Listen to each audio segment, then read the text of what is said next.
Nous sommes le 5 mars 1994. Philippe a 25 ans, il est ouvrier métallo, marié, père d'un enfant, bientôt d'un deuxième. Il est sur le point de déménager. Au dernier moment, il décide de récupérer son antenne télé. Il prend une échelle en aluminium, monte sur le toit, enlève l'antenne et appuie ses tibias sur l'échelle. 20 000 volts traversent alors son corps.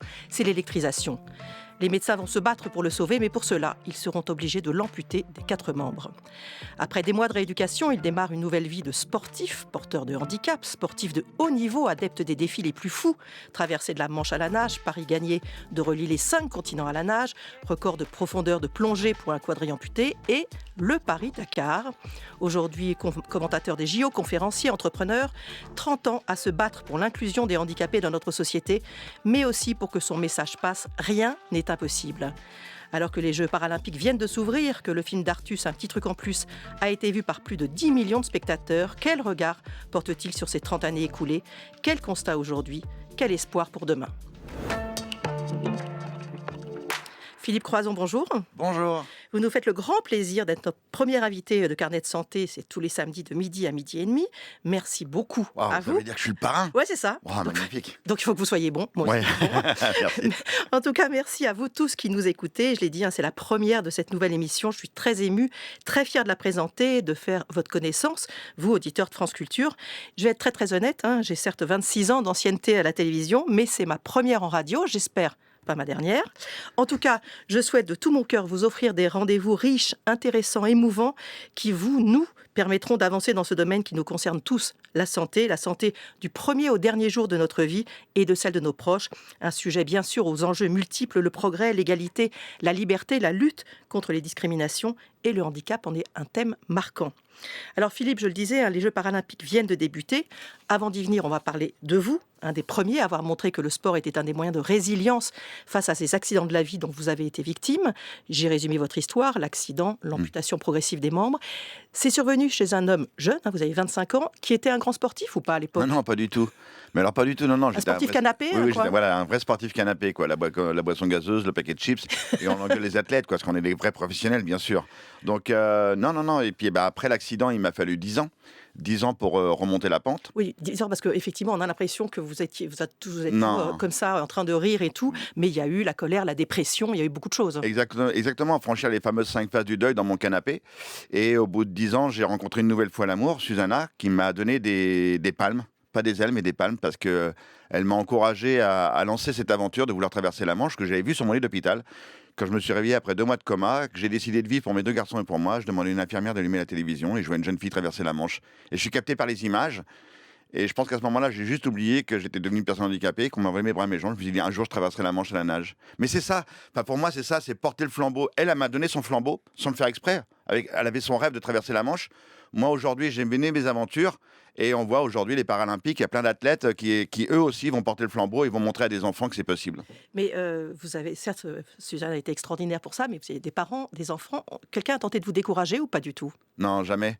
Jamais. Au début, pas grand monde y croyait vraiment, parce que j'avais 40 ans, j'étais gras comme un lardon, je savais pas nager. La première fois qu'ils m'ont mis à la piscine... Vous saviez pas nager? Non, la première fois... Pour vous dire, Marina, la première fois qu'ils m'ont mis dans l'eau, avec mes grosses prothèses, le kiné a fait des prothèses, il a bricolé ce qu'il pouvait, 3 kilos par jambe, il avait fabriqué 2 enclumes. Donc la première fois qu'ils m'ont mis dans l'eau, j'ai pas été dans le bon sens. Ils sont venus me chercher au fond. Mais parce que j'avais pas dit à mon équipe que je savais pas nager, je voulais leur faire la surprise. Bonne surprise. Bonne surprise, parce que là, ils sont un peu fâchés. Et après, on a commencé les entraînements, et en 2 ans de temps, on a fait 4000 km de natation. 35 heures de natation par semaine, 6 heures de gainage pour atteindre mon objectif. Alors vous l'avez dit, effectivement, c'était au départ la natation, il y a eu la plongée, des records, mais ce qu'on ne sait pas, c'est que parfois ça a quand même été au péril de votre vie, parce que vous étiez novateur, et on va revenir sur l'histoire du Paris-Dakar 2017, vous dites que c'était vraiment un moment de dépassement de vous-même pur et dur. Moi je sais, parce que je vous connais, que en fait, on ne sait pas comment réagit un quadri-amputé à certains événements de la vie. Et là, c'était l'extrême chaleur. Oui. Et on ne savait pas qu'un quadri-amputé ne thermorégulait pas, comme on dit médicalement, comme quelqu'un qui a ses bras et ses jambes. Et on était carrément obligé de vous mettre sur des glaçons pour vous sauver. Ouais. Ils m'ont mis dans un camion frigo. Deuxième jour de course, j'arrive au deuxième CP course, le médecin me regarde, je respire mal. Il me dit ça va pas et faut savoir que je tournais à peu près entre 6 à 7 litres d'eau par jour que je buvais. Et je faisais pas pipi.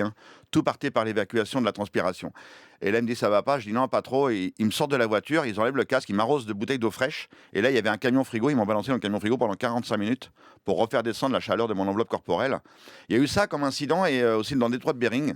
Ma combinaison avait foiré et j'ai nagé dans une eau à 0 degré. Et là, j'étais en hypothermie sévère du coup. Donc voilà, à chaque fois, je suis à la limite du raisonnable. Mais le corps tient bon, donc ça va, je suis encore là, donc ça roule.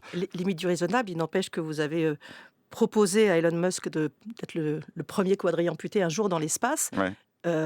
C'est quand même exactement pareil. Personne ne sait comment un corps quadri-amputé peut réagir dans l'espace. Non, après, je pense pas que... Je sais pas, ouais, effectivement, mais... Vous n'aviez pas prévu le Paris-Dakar avec le camion frigorifique. Non, donc, à la base, non, c'est vrai. Mais bon, après, je ne sais pas si Elon Musk me rappellera un jour pour aller dans l'espace. Il m'a invité. On était à Cap Canaveral. J'ai passé 12 jours extraordinaires. On assiste au décollage de la fusée et tout. Mais est-ce qu'il me rappellera un jour pour partir dans l'espace? On verra. Mais tout est possible. Tout est possible à celui qui ose. Et ça, c'est vraiment mon leitmotiv. C'est de jamais dire la phrase. Excusez-moi, je vais dire un gros mot. Merde, si j'avais su. Oui. Elle est tellement nulle, cette phrase. Parce qu'on le savait. C'est juste notre peur et notre doute qui nous freinent. Et moi, depuis mon accident, vous l'avez très bien dit tout à l'heure, je suis mort le 5 mars 94. Donc tout ce que je vis aujourd'hui, c'est du plus. Donc je ne me pose pas de questions. Les gens se posent trop de questions. Je pense qu'aujourd'hui, on vit dans une société où tout le monde est victime de quelque chose. Je suis victime de mon voisin, je suis victime avec qui je vis, je suis victime de la société, je suis victime de mon quartier. Mais non, tu n'es pas victime, tu es propriétaire de ta vie. C'est à toi de dire non, je veux pas que ça soit comme ça, je veux que ça soit comme ça. Et moi, depuis mon accident, c'est comme ça. J'ai une décision. Effectivement, je monte une équipe. Alors, il y a peut-être des auditeurs qui vont dire ouais, mais pour lui, c'est facile. Mais c'est pas facile du tout. Il n'y a rien de facile. Quand je veux monter une équipe, j'appelle des gens. Il y en a plein qui me disent non. Sur une centaine que je vais appeler ou que je vais rencontrer, il y en a 99 qui vont me dire non. Mais il y en a un qui a dit oui. Et l'aventure est lancée. C'est vrai que ça a toujours été votre credo. Tout est possible ou rien n'est impossible. Mais avec beaucoup d'humour, toujours, de dérision. Ouais. Ça aussi, ça a été indispensable. C'est un outil de résilience extraordinaire, l'humour. Vous avez d'abord l'humour qui pique au tout début de votre accident, qui va faire du mal à vos proches, parce que vous en avez besoin, bizarrement. Vous n'allez pas être gentil, vous allez être méchant, avec un humour dégueulasse. Et même moi, cet humour-là me faisait pleurer, une fois qu'ils étaient partis seulement. Et après, vous avez l'humour potache du centre de rééducation, où là, tout est permis. Là, c'est le centre de rééduc, c'est le retour à la vie, quoi. Et après, l'humour que j'aime pratiquer aujourd'hui, l'autodérision. D'ailleurs, quand je fais mes conférences, à la fin, il y a toujours un dessin, parce que je les emmène très très loin dans l'émotion. Et il y a un dessin où il y a marqué « Il traverse la Manche sans bras et sans jambes », pour expliquer aux auditeurs. On voit un petit bonhomme au-dessus de l'eau qui nage, et là, il y a un énorme requin qui arrive par en dessous. Le requin, il regarde, il dit « Oh merde, c'est vraiment la crise ». On nous balance les restes, quoi. Vous dites très très loin dans l'émotion. Pas que très très loin dans l'émotion, je vous balance, c'est pas grave, aujourd'hui je vous balance. Parce que vous avez fait une conférence TEDx un jour à l'université de mon fils. TEDx, on sait que ça dure 10 minutes. À 25, on vous a dit que ça suffisait maintenant. Oui, je sais pas m'arrêter. Fallait m'envoyer un rugbyman pour me faire un plaquage sur la scène parce que Il s'en souvient encore. Alors, rien n'est impossible, c'est ce que nous prouvent évidemment les athlètes qui participent en ce moment au JO. On en parle tout de suite.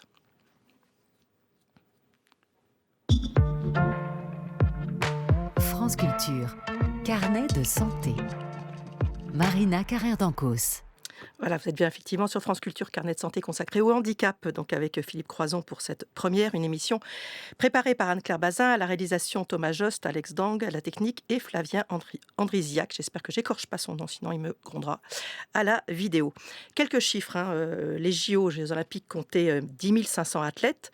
Pour les Paralympiques, ils sont 4 400 dans 22 disciplines, 47 disciplines pour les JO. Et les premiers JO, même si ce n'était pas complètement officiel, paralympiques, c'était à Rome en 1960, pour bien comparer. Ils étaient 400 dans 8 disciplines. Vous avez assisté à la cérémonie d'ouverture de ces Jeux paralympiques. Vous en avez pensé quoi ? Une émotion de dingue. Le poil qui s'hérisse. Moi, je me souviens, ma première, c'était Londres 2012. C'était vraiment le cataclysme. Je dirais le cataclysme des Jeux paralympiques, c'était Londres 2012, c'était la première claque.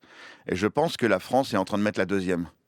On est en train de mettre la deuxième claque dont on avait besoin pour que notre société évolue un peu plus, dans le sens des personnes en situation de handicap. Pardon, vous le savez Marina, j'aime à dire un autre mot, les personnes capables autrement. Parce que le mot de handicap, c'est une saloperie. On nous a collé le handicap. Plombe. Ouais, on nous a plombé ça, on nous a plombé. Handicap égale Cosette et Thénardier. Handicap égale non performant, non compétitif. Pendant des décennies, à chaque fois qu'il y avait un sujet, c'était « Oh, les pauvres ». Même des fois, j'entends les médias ou des gens dans la rue « Ah ouais, les pauvres, ils ont vraiment… » Mais les pauvres de quoi ? Les pauvres de quoi? On est des citoyens comme tout le monde, on rêve d'aller à l'école, on rêve de vivre du fruit de notre travail, d'accéder à l'emploi.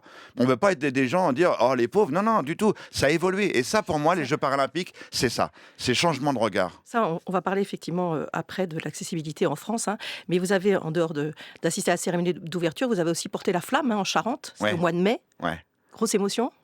Au-delà, on m'a proposé soit d'arriver devant la mairie avec les élus. Et au début, on m'a dit, c'est les enfants, il y a les primaires, les collèges, les lycées. Ils m'ont smilé tout de suite, mon rire. Et ils m'ont dit, mais ok, on a compris, je voulais partir avec les gosses, quoi. Et il y a les mecs de la sécurité qui sont là, qui me disent, mon Philippe, tu vas tout droit, on te dit de ralentir, d'accélérer. Et dès que la flamme est allumée, les gamins, fais. Je partais à droite, je faisais des demi-tours sur la route avec le fauteuil. Enfin voilà, je faisais mon pitre, comme je fais d'habitude. Avec beaucoup d'émotions. Mais beaucoup d'émotions, parce que les gamins, ils étaient là, et j'ai fait des centaines et des centaines de photos avec la flamme, avec les enfants, avec les parents. Voilà, c'était un moment d'émotion. C'était la flamme olympique. On sait qu'il y a eu quelques polémiques sur le regard que portaient certains sportifs sur ces athlètes. Vous dites quoi de ces athlètes? Vous avez dit que ce sont des citoyens comme les autres, mais ils ont quoi? Ils ont quelque chose en plus, quelque chose en moins? Ils ont quoi? Ah bah ça, pour des trucs en moins, il y en a quelques-uns qui ont des trucs en moins, ça c'est sûr. Il suffit de me regarder. Mais ouais, non, ils ont peut-être le petit truc en plus par rapport aux athlètes, entre guillemets, dits en situation de valide. Mais ce sont d'abord des athlètes de haut niveau. Mais vraiment, je vous promets, maintenant, ils ont vraiment envie que ça soit comme ça. Et il faut comprendre qu'ils se sont préparés pendant 4 ans. Ce ne sont pas des sous-athlètes. Mais non, mais pas du tout, mais à 1000 années-lumière. C'est-à-dire qu'ils se sont préparés pendant 4 ans pour entendre la Marseillaise, voir le drapeau blanc-rouge, avoir la médaille autour du cou. C'est ça leur rêve, comme tout sportif de haut niveau. Et accessoirement, effectivement, ce sont les personnes en situation de handicap. Mais ce sont d'abord des sportifs de haut niveau. Et donc, c'est pour ça qu'il faut d'abord parler de sport avant de parler de handicap. Et arrêter, comme je l'ai dit tout à l'heure, arrêter les flonflons, les trucs à faire pleurer dans les chaumières. C'est terminé. Aujourd'hui, on parle d'êtres humains qui sont des sportifs de haut niveau. Ce ne sont pas non plus des sous-JO. Hein. On est d'accord que les épreuves sont extrêmement difficiles. Ouais, bah oui, les épreuves, complètement. Enfin, il suffit de voir la natation, il suffit de voir le rugby fauteuil. Bien sûr, il y a des sports où c'est un peu plus light. Voilà, c'est la boccia, par exemple, où c'est la pétanque avec une balle en mousse. Qui est spécifiquement paralympique. Hein. Exactement, spécifiquement paralympique. Parce que voilà, c'est des jeunes qui sont, par exemple, tétraplégiques. Bon, on ne peut pas faire beaucoup de sport. Donc, ils ont une gouttière, il y a quelqu'un à côté d'eux, ils posent la balle, ils font les calculs. C'est une pétanque, tout simplement. Et avec la tête, ils poussent la balle, bim. Et ça y est, ça joue. Mais dit comme ça, pour l'auditeur, il ne peut pas comprendre. Je vous invite à regarder quelques images. Ouais, franchement, c'est incroyable. Une fois qu'il a marqué les points, le public se met à hurler, quoi. C'est une fête d'enfer. C'est ça. Voilà. Vous dites bien le public. Et effectivement, là, le public, il est là. Hein. Beaucoup de spectateurs, beaucoup de billets vendus. Il y avait énormément de personnes devant la cérémonie d'ouverture. Pareil, j'évoquais le film d'Artus, 10 millions d'entrées. Ça fait chaud au cœur. Ça montre qu'il y a quelque chose qui se passe. Mais ça a changé déjà depuis un petit bout de temps. Hein. Regardez, à chaque fois qu'il y a une fiction à la télévision qui traite du sujet du handicap, c'est un carton plein. Le programme Cours Vestiaire sur France Télévisions, ça a cartonné. Et vous avez participé largement. Ouais, on m'a donné 2-3 rôles de temps en temps. Mais tout ça a contribué à ce changement de regard de notre société. Donc, franchement, on est dedans. Je sais qu'aujourd'hui encore, seulement 0,8% de visibilité dans les médias. Donc, c'est vrai que... Mais peut-être qu'après Paris 2024, il y aura ce changement, ce petit déclic. Regardez Théo, qui va être maintenant, qui va avoir son émission. Oui, absolument. Slam. Théo Curin. Bon, voilà. Tout ça, ça contribue à ce changement de regard. Et on en a besoin. Théo Curin, je signale que vous appeliez votre mini-moi. C'est vous qui l'avez poussé au moment où il était aussi dans au plus mal après sa quadri-amputation, quand il était enfant, à démarrer le sport et pourquoi pas la natation. Maintenant, voilà. Il est sorti de l'académie, on avait créé une académie Philippe Croison à la base, pour lui et tous ses petits camarades. Et il sort de l'académie. Il y a Emeline Pierre aussi qui sort de l'académie. Hier, malheureusement, elle a fait une finale qu'elle a un petit peu loupée, mais il y a encore d'autres finales pour elle, donc tout va bien. Alors, il n'y a pas que le sport qui doit être accessible, évidemment, et égalitaire. Toute notre société, on y vient tout de suite. France Culture. Carnet de santé. Marina Carrère-Dancos. Un carnet de santé avec Philippe Croison consacré au handicap. Quelques chiffres encore, c'est important de bien situer. L'Union européenne compte environ 101 millions de personnes souffrant d'une forme ou d'une autre de handicap. Ça équivaut à 27% de la population de l'Union européenne, âgée de plus de 16 ans. C'est un peu plus d'un adulte sur 4. En France, alors, il y a beaucoup de chiffres. Hein. On parle de 12 millions de personnes, parfois de 7 millions de personnes. Il faut savoir que tous les handicaps ne se valent pas, j'allais dire, en niveau de besoin d'aide. Donc, effectivement, l'accessibilité n'est pas la même demandée pour tous les handicaps. Les JO Paris 2024, évidemment, c'est Paris. Paris, ville, on le sait quand même, peu accessible. 90% des stations de métro à Paris ne sont pas accessibles. Une seule ligne l'est entièrement. Vous, depuis 30 ans, vous avez vu évoluer comment l'accessibilité dans notre pays, pas que à Paris, bien sûr. Non, elle a vraiment évolué. Enfin, au début de mon accident, c'est vrai que c'était une grosse galère. Mais il y a des villes, par exemple. Mais c'est toujours la même chose. C'est une décision politique, c'est un coup de poing sur la table. Je veux que ma ville soit accessible. C'est Point. beaucoup d'argent quand même aussi. C'est beaucoup d'argent. Il y a un budget. Mais effectivement, il y a un budget. On en parlait encore tout à l'heure, l'autre jour, avec un maire. Il dit ouais, mais c'est un budget. Oui, mais je dis alors, explique-moi pourquoi des villes comme Nantes ou Grenoble, ils sont arrivés. Non, mais juste ça. Valérie Pécresse qui parle de métro pour tous, ça serait 15 à 20 milliards d'euros quand même. Oui, donc quand je dis il faut de l'argent, d'accord, il faut de la volonté, ça c'est... Ouais, mais ça, on va l'étaler sur 20 ou 30 ans. Un budget comme ça s'étale sur 20 ou 30 ans, donc ça veut dire que c'est possible. Et si des villes l'ont fait déjà, Londres, franchement, avant Londres 2012, le métro londonien, c'était une galère. Et pour Londres 2012, ils ont fait tous les travaux. Enfin, c'est juste merveilleux. Un taxi, les taxis par exemple londoniens, vous n'avez pas un taxi qui n'est pas PMR. Aujourd'hui, pour Paris 2024, ils ont mis 1000 taxis supplémentaires. Donc c'est bien, bravo. Ouais. Mais voilà, on est quand même dans cette évolution, mais il y a encore aujourd'hui beaucoup de choses à faire. Moi, ce qui me rend dingue, des fois, c'est la voirie. On a un bateau d'un côté pour descendre, pour passer, et quand on arrive de l'autre côté de la rue, c'est un trottoir qui est super haut. Tu te dis, mais à quel moment ils ont pété un câble pour faire ça?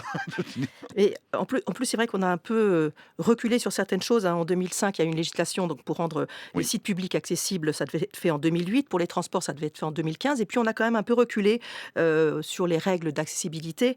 Ça devait être 100% des nouveaux logements qui étaient accessibles. Finalement, ça n'était que 20%.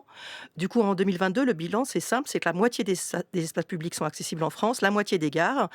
On est quand même... loin du bilan. On a l'impression que la volonté, elle n'est pas entièrement là quand même. Non, mais vous savez ce que c'est, Marina. Il y a les annonces politiques et la réalité de la vie.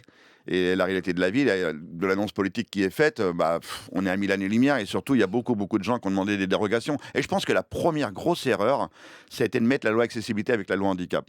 Il aurait fallu faire deux choses distinctes. Parce que l'accessibilité, elle n'est pas que pour les personnes en situation de handicap. Elle est pour les personnes âgées, elle est pour les parents avec des poussettes, elle est pour les livreurs. Regardez quand il y a une gare. Quand on a aménagé une gare, qu'on l'a refaite entièrement, on a mis des rampes à côté des marches. Quand un TGV arrive, avec les gens descendent avec les valises, vous en voyez beaucoup qui prennent les escaliers? Non, aucun. Donc on parle bien d'accessibilité universelle. Donc c'est le petit pincement au cœur de dire, c'est dommage qu'on ait mis la loi accessibilité avec le handicap, parce que ça n'a rien à voir. C'est vraiment une chose différente. Et effectivement, notre société devrait être aujourd'hui vraiment entièrement accessible. Et encore une fois, Paris 2024, j'espère que ça va être un changement de regard pour nos élus. Et qu'on ne va pas faire à chaque fois qu'il y a un débat entre les deux tours, les deux élus, parce que depuis Sarkozy et Ségolène Royal qui sont rentrés dedans par rapport au handicap, maintenant c'est la mode. Entre les deux tours, maintenant, les deux candidats veulent parler du handicap. On fait pleurer dans les chaumières, ça ramène des voix. Parce qu'on a très bien compris que le monde du handicap, c'est un monde de silence. C'est un monde de résilience et surtout un monde de silence. Vous l'avez très bien dit, 12 millions de personnes, plus 11 millions d'aidants. Mais si on était fédérés, mais vous vous rendez compte, la puissance, on serait plus puissants que les chasseurs, qui ont plus d'avantages. Qui sont puissants. Essentiel aussi l'accessibilité aux clubs sportifs, qui est des paraclubs un peu partout en France, pour les enfants, pour les adultes, mais notamment pour les enfants, les ados, pour handicapés qui se mettent au sport. C'est suffisant aujourd'hui en France? Non. On est loin du compte. Mais non, malheureusement non. Je vais peut-être dire un truc un peu... Allez, je vais peut-être vous faire hérisser le poil, mais je vais comparer la Chine à la France. En Chine, il y a à peu près 30% de personnes en situation de handicap qui ont une licence sportive. En France, je crois qu'on frôle les 3%. Donc voilà, c'est juste ça, c'est monstrueux. Donc, alors que pourtant, le sport, c'est l'outil de résilience absolue pour se reconstruire. Je l'explique, moi, dans mes conférences, l'outil de résilience qui m'a vraiment reconstruit, c'est le sport. J'ai permis de communiquer avec les gens, d'aller vers eux. Et si j'ai un message fort... Et de vous dépasser. D'aller au-delà de ce qu'on croit être capable de faire. Et surtout, avec le sport, à un moment donné, je me suis retourné, j'étais en centre de rééducation. Je me retourne et je me dis, waouh, c'est moi qui suis capable de faire ça avec mon nouveau schéma corporel. Donc, mais c'est ça, c'est le message le plus important que j'ai envie de dire aux parents qui nous écoutent, qui ont des enfants en situation de handicap. C'est normal, vous avez peur, vous les coucounez, lâchez-les, mettez-les au sport. Je vous promets, ça va leur faire un bien, mais de dingue. Si votre enfant est capable de faire du sport, emmenez-le au sport. Et un autre message, au club dit valide, ouvrez vos portes. Mais vraiment, ouvrez vos portes, vous n'allez pas le regretter. Faites du handisport ou du sport adapté, mais j'ai vu plein de clubs en France qui ont ouvert leurs portes, et c'est un moment de joie intense, quoi. C'est du partage, rien d'autre que ça, du partage. L'inclusion des personnes en situation de handicap, c'est aussi évidemment l'emploi. En France, le Parlement européen, en 2021, dit que le taux d'emploi des personnes handicapées dans l'Union pour les 20-64 ans était de 50% contre 75% pour les non handicapés. On est à peu près dans la moyenne française, européenne, à peu près dans la moyenne. On a quand même beaucoup de progrès à faire encore par rapport à d'autres pays, notamment l'Espagne, le Portugal, l'Italie, qui intègrent beaucoup plus dans les sociétés les personnes en situation de handicap. Effectivement, les personnes en situation de handicap en France, c'est deux fois supérieur à la moyenne normale. Mais pourquoi on a encore cette difficulté en France? Parce qu'il faut remonter très très loin. Il faut remonter à la Première Guerre mondiale. Contrairement aux Anglo-Saxons ou aux pays du Nord, la Première Guerre mondiale, on a caché l'engueule cassée. On les a cachés, les mecs étaient amputés, ainsi de suite, qui revenaient de la guerre, c'était dégueulasse. C'était pas beau. Donc il fallait les cacher. Il fallait pas qu'ils soient dans la société. Ça fait peur. Oui, mais les Anglo-Saxons, les pays du Nord, eux, ils ont dit OK, ils arrivent, c'est nos héros, il faut tout faire pour eux, pour notre société. On va les intégrer. Et Deuxième Guerre mondiale, on a fait la même chose. Et c'est seulement depuis la loi de 2005 que le handicap existe vraiment, qu'on commence à éclore, qu'on commence à sortir. Et donc, dans le marché de l'emploi, très souvent, quand je fais une conférence dans le monde de l'entreprise, je dis aux chefs d'entreprise, je dis mettez-moi 3 managers. Et dites à vos 3 managers, ça y est, on a une politique emploi. Handicap, on va embaucher des personnes en situation de handicap. Ils vont intégrer l'entreprise. Les 3 managers, ils font ouais, génial. Qu'est-ce que je suis content de travailler dans cette boîte. Et dans la seconde d'après, je vous promets, Marina, il regarde et dit oui, mais dans l'équipe de Christophe. Ou dans l'équipe de Youssef, parce que moi... Et pas trop handicapé non plus. Ben ouais, parce que moi, mon équipe, elle est complète. J'en veux pas de ton virus. Moi, je vais perdre des parts de marché si je l'ai avec moi, ce mec-là ou cette femme. Pourquoi ce manager, il a ce réflexe normal et humain? Il a jamais été confronté au handicap. Et tout ce qu'on lui a vendu en termes de handicap, je l'ai dit tout à l'heure, c'est Cosette et Thénardier. Non performant, non compétitif. Donc oui, il a peur. C'est juste de la peur. Et très souvent, je dis aux chefs d'entreprise, je dis, mais allez-y, essayez. Voilà, enfin, aujourd'hui, vous l'avez bien vu, après le Covid, on a entendu plein d'entreprises. On manque de bras, on manque de bras, on manque de bras. Bon, il y en a quelques-uns qui m'ont appelé. Je dis, c'est pas la peine. Vous, c'est pas tellement Ça récupérable. Hein. Non, mais je dis, allez-y, embauchez des personnes capables autrement. Et vous allez là, vous n'allez pas être déçus parce que eux, ils ont une énergie de dingue pour aller à Bac plus 3 et Bac plus 5. Eux, ils attendent qu'une seule chose, juste la confiance qu'ils méritent. C'est ça. Alors, il y a la peur sur la confiance, mais il y a quand même la peur, et c'est vrai, c'était vrai sur les gueules cassées, vis-à-vis d'une personne en situation de handicap, parce que vous êtes connu, donc je pense que le regard sur vous a changé, mais ce que vous rencontrez, il y a toujours ce regard quand même de crainte par rapport à la différence. Ouais, comment je lui parle. Comment je lui parle, comment il y a encore beaucoup de gens qui s'adressent à ceux qui sont debout à côté, comme s'il n'existait pas la personne handicapée. Écoutez, moi, tout ce que j'ai envie de vous dire à tous les auditeurs qui nous écoutent, ayez le même regard que tout le monde, parlez normalement. Enfin, avant d'être connu, vous savez, le serveur, il avait une carte, il donnait une carte à tout le monde quand j'allais au restaurant. Et moi, la mienne, il l'avait dans le dos. Il avait peur. Il dit, si je lui donne, il va croire que je me moque de lui. Si je lui donne pas, le mec est en panique. Oui, c'est pas forcément de la méchanceté, c'est qu'on sait pas comment faire. Il est dans l'ignorance. Et là, moi, je le regardais, je dis, je sais lire. Et ça l'a rassuré. Pif, il met la carte. Mais moi, j'ai cette autodérision, tout va bien. Mais on peut rencontrer une personne qui est dans la phase de colère ou dans la phase de déni. Elle est là, la complexité. C'est que chaque individu est différent. Mais je pense que il faut parler normalement, il n'y a pas de différence. Enfin, les Jeux paralympiques, justement, c'est ça en ce moment, c'est de montrer qu'il n'y a pas de différence. Nous sommes des citoyens comme tout le monde. Et accessoirement, je leur dis encore une nouvelle fois, nous sommes une personne en situation de handicap. Mais je voudrais évoquer quand même, parce que c'est très important, un handicap particulier qu'on appelle le handicap invisible. Oui, 80%. Les séquelles, par exemple, de traumatisme crânien ou d'accidents vasculaires cérébraux. Donc, effectivement, ça ne se voit pas. C'est encore plus compliqué. Je ne dis pas que c'est simple pour vous d'être amputé, mais on sait que vous êtes handicapé d'emblée. On vous voit. Il n'y a pas de doute. On sait pourquoi vous ne pouvez pas marcher. On ne comprend pas pourquoi un traumatisé crânien ne peut pas faire telle et telle tâche. Et là, il y a encore énormément de travail. C'est la plus grosse des tortures qui existent. Dans le monde du handicap, pour moi, le handicap invisible, c'est la plus grosse des tortures qui existent. Moi, quand j'arrive dans un endroit, dans une entreprise, n'importe quoi, le mec, il est catalogué, le fauteuil. Vous savez que le fauteuil, c'est seulement 2% des personnes handicapées. On en voit beaucoup là dans Paris en ce moment, c'est très rassurant à voir. Ça fait du bien. Et alors que le logo sur le handicap, c'est le fauteuil. Il n'y en a que 2%. Et en plus, c'est un logo statique, un logo dégueulasse qu'il faudrait absolument changer. Il faudrait mettre un logo dynamique. Mais c'est vrai que 80% des handicaps, c'est des handicaps invisibles. Mais quand je fais une conférence en entreprise et que je parle du handicap, je parle aussi du handicap invisible. Et très souvent, les gens viennent me voir et disent « Ouais, mais mes collaborateurs ne me comprennent pas, ils ne comprennent pas. » Mais je dis « Arrête, ils ne te comprendront jamais. La douleur, ta propre douleur, ils ne la comprendront jamais. C'est impossible. Si tu attends ça, tu vas souffrir toute ta vie. Vis ta life. » Et je dis aux collaborateurs que très souvent, la plus grosse torture du handicap invisible, on prépare les collaborateurs à l'embauche d'une personne qui a un handicap invisible. On dit « Voilà, ça va se passer comme ça, il y a des réunions, on fait des trucs. » Mais malheureusement, le côté humain reprend le dessus très souvent en disant oui, alors vraiment un prénom au hasard, Martine, elle a une sclérose en plaques, elle a une poussée. Ah oui, on est au courant, ok, on va aider Martine, tout va bien. Quelques mois plus tard, Martine, elle a une nouvelle poussée. Le ton commence à changer. Oui, on est au courant, oui. Et quelques mois plus tard, il y a une nouvelle poussée. Et là, on entend elle en fait pas trop, Martine. Elle abuse pas un petit peu avec son handicap invisible. Elle est là la plus grande torture. Elle est là l'incompréhension. Est-ce que vous n'avez pas l'impression aussi, je vais m'expliquer, que peut-être que les personnes en situation de handicap n'osent pas assez. C'est-à-dire qu'on leur explique tellement qu'ils ne sont pas capables. Est-ce qu'ils osent assez se présenter à différentes choses? Est-ce qu'ils osent assez relever des défis parce qu'on leur met cette chape de plomb sur la tête? Cette chape de plomb qui existe depuis des décennies et qui est vous avez entièrement raison, Marina, qui est culturelle. Notre société, c'est culturel d'avoir peur du handicap et que les personnes en situation de handicap aient peur du monde des valides. Donc on a deux mondes qui se regardent, deux univers et qui ont peur l'un de l'autre. Bon, j'espère que Paris 2024 va faire ce mariage merveilleux et j'ai envie de leur dire non, vas-y, ose. Ose, tente ta chance parce que si tu attends, tu vas justement se dire cette fameuse phrase, zut, si j'avais su. Ne dis jamais cette phrase, fais-le, vas-y. Même si on te ferme la porte au nez, c'est pas grave, va en ouvrir une autre, et ainsi de suite, et ainsi de suite. Ne lâche jamais. Je sais que c'est dur, hein.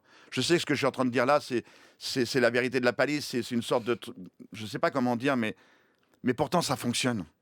Peut-être qu'on va prendre 10 portes, 15 portes, 20 portes dans la tronche, mais qu'il y en a une qui va s'ouvrir, quoi. Et que quelqu'un va comprendre, et vous allez avoir l'embauche, où il va y avoir une équipe qui va se mettre autour de vous. Parce que je vois beaucoup d'entreprises qui le font franchement pour atteindre ces fameux 6% de personnes handicapées à partir de 20 salariés. Mais 6% de personnes handicapées, ça peut comprendre des gens à qui il manque une oreille. Je veux dire, oui, exactement. Donc, ils avaient très longtemps tendance à prendre des tout petits handicaps. Ouais, je suis entièrement d'accord. Et surtout, alors là, si on parle de handicap psychique, autant dire que là, on est à des années-lumière de l'embauche.